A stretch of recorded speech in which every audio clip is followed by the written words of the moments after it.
이번 강의는 근관장 측정하고 페이턴시에 대한 기본적인 내용입니다.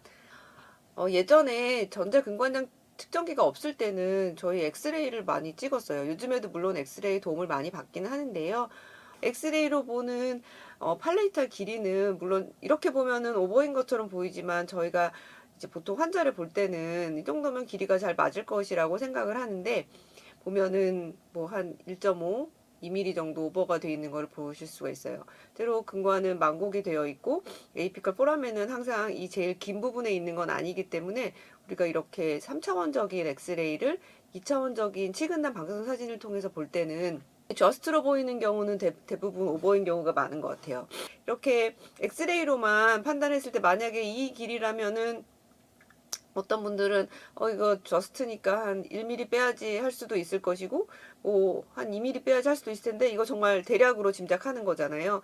엑스레이로 보는 우리가 근관장은 때로 정확하지 않을 때가 많고 실제로 뭐 치근난 수술을 해보거나 혹은 뭐 발치 아니면 뭐 제식술을 통해서 치아를 실제로 보게 되면 우리가 근관장이 잘 맞는다고 생각했던 케이스가 의외로 저는 오버인 경우가 많았던 것 같아요. 이 전자근관장 측정기의 정확도는 뭐 상당히 높기 때문에 엑스레이에서 판단하는 것보다는 훨씬 더 정확하게 이제 사용할 수가 있을 텐데요. 저도 이제 그래서 전자근관장 측정기를 쓰는데 어떤 때는 전자근관장 측정기를 또 100% 믿을 수 없을 때도 있는 것 같아요. 그때가 언제냐면 보통은 이제 바이탈 펄프를 가진 치아들 이제 엔도 첫날 할 때 뭐 피도 많이 나고 속에 막 티슈 많이 남아 있고 혹은 이제 뭐 퍼스 나오고 이런 식으로 뭔가 근관 내에 다른 플루이드나 뭐 블러드가 가득 차 있는 경우에 정확하게 리딩이 안 됐었는데 이게 이제 안정적으로 리딩이 되고 있다는 거를 보려면 우리가 이제 이 훅을 입술에다가 연결을 하고 입술고리를 걸고 그다음에 요 훅을 이제 파일에다가 걸잖아요.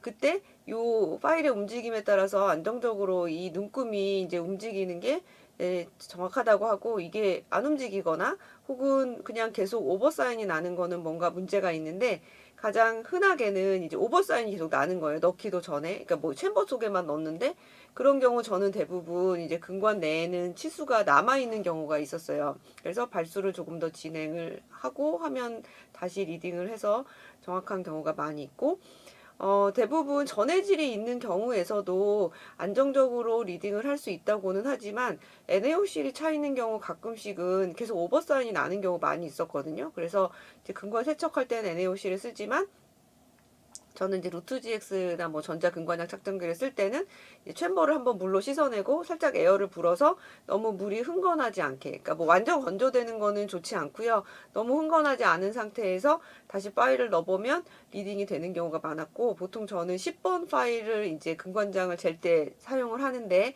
10번을 했을 때 너무 정확하지 않다면 한 15번이나 20번으로 좀 더 큰 사이즈를 하면 조금 더 리딩이 정확한 경우도 있습니다. 이도저도 아니면 이제 엑스레이 한번 찍어봐서 대략은 이제 길이를 생각해 보고 이제 익스트라페이션을 좀 더 한 후에 그때 전자근관장 측정기를 사용을 해야 될 수도 있어요.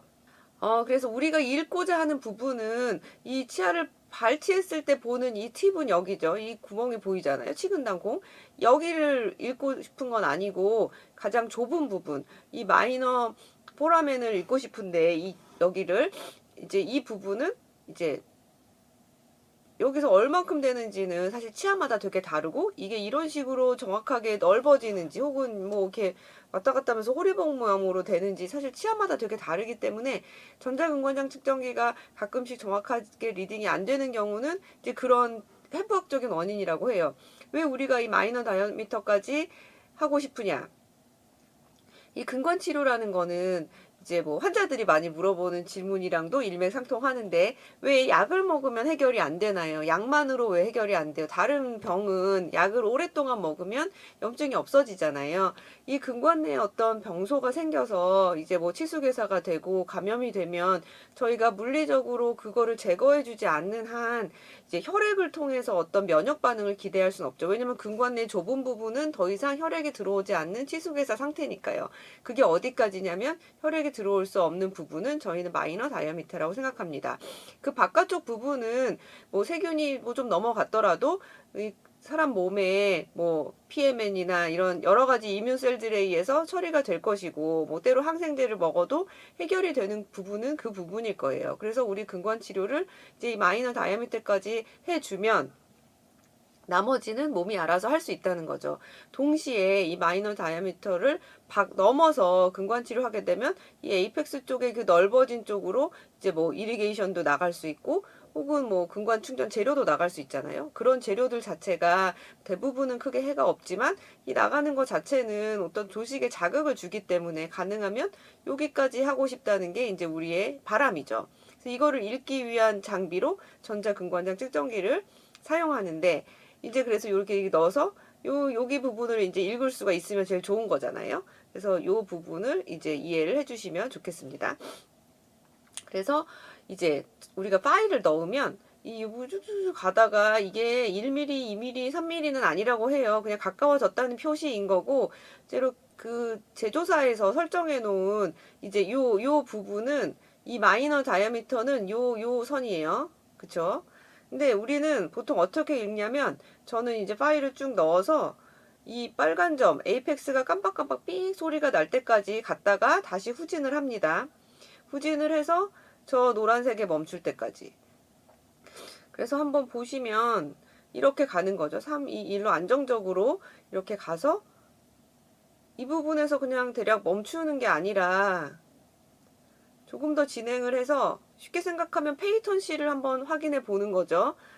오히려 조금 더 오버를 시키는 느낌으로 페이턴시를 확인하고, 에이펙스 부분이 이제 깜빡깜빡깜빡 빨간색으로 갑니다. 이게 이제 메이저 다이아미터까지 갔을 때, 그쵸? 그리고 다시 뒤로 후진을 하면서, 후진을 해서 아까 원래의 그 회사에 설정해 놓은 그 눈금까지 도달했을 때 그 길이를 저는 워킹 랭스로 잡습니다. 다시 정상 작동하는 거 한번 보여드릴게요. 학생 실습할 때도 많이 사용하는 방법인데, 이렇게 파일을 넣으면 움직임과 함께 점점 가까워지는 게 이렇게 정상 반응이고요. 이렇게 쭉 넘어갔다가 에이펙스가 깜빡깜빡하면 다시 조금 후진해서 원래 아까 설정해 놓은 그 기준 눈금까지 가면 그 길이를 워킹 랭스로 설정을 하도록 이제 권유를 하고 있습니다. 근데 때로는 근관이 너무 건조한 경우에 저렇게 갑자기 진짜 움직이는 경우가 있어요. 건조한 경우에. 저렇게 점핑하는 경우가 있고, 웻한 경우는 반대로 넣자마자 바로 오버 사인이 나서 이게 진짜 오버인지 퍼포레이션인지 의심이 되는 경우가 있는데, 아까 어떻게 말씀드렸죠? 조금 더 익스터페이션 하시고 그 다음에 그 부분은 물로 좀 씻어내고 건조를 한 후에 다시 한번 넣어보고, 그래도 안 되면 한 사이즈 큰 사이즈 파일로 다시 한번 넣어보라 이렇게 말씀드렸어요. 이제는 페이턴시 문제에 대해서 한번 얘기해 볼게요.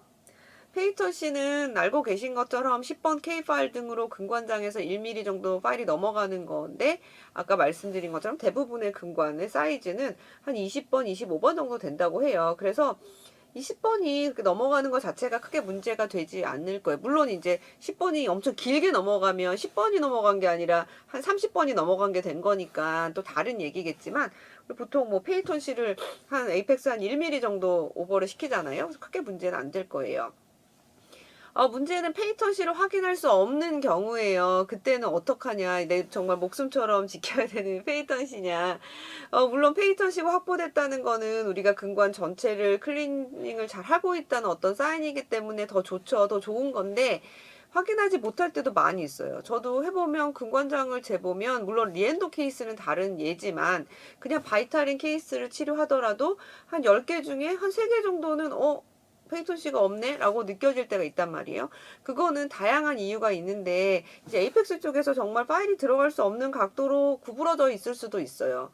그래서 파일을 넣을 수 없는 경우도 있고, 대부분은 이제 윗부분을 넓히면서 에이펙스 쪽으로 만곡을 잘 따라 들어가게 되면 찾을 수 있을 때가 있어요. 그게 한 절반 정도 되는 것 같아요. 그래서 처음에 페이턴시를 확인할 수 없다면 들어가는 부분까지 인라지를 하고 다시 한번 그 부분에 파일을 약간 살짝 끝을 구부려서 들어가는 데가 있는지 확인해 보면 들어가는 경우가 절반 이상 있었다고 기억해 주시면 되겠습니다. 그러면은 그 절반, 나머지 안 되는 절반은 어떡하냐? 할 수 없죠, 뭐. 없는 거를 뭐 어떻게 저희가 뭐 배관공도 아니고 뚫어서 할 수는 없는 거죠. 없으면 할 수 없다고 이제 생각을 저는 합니다.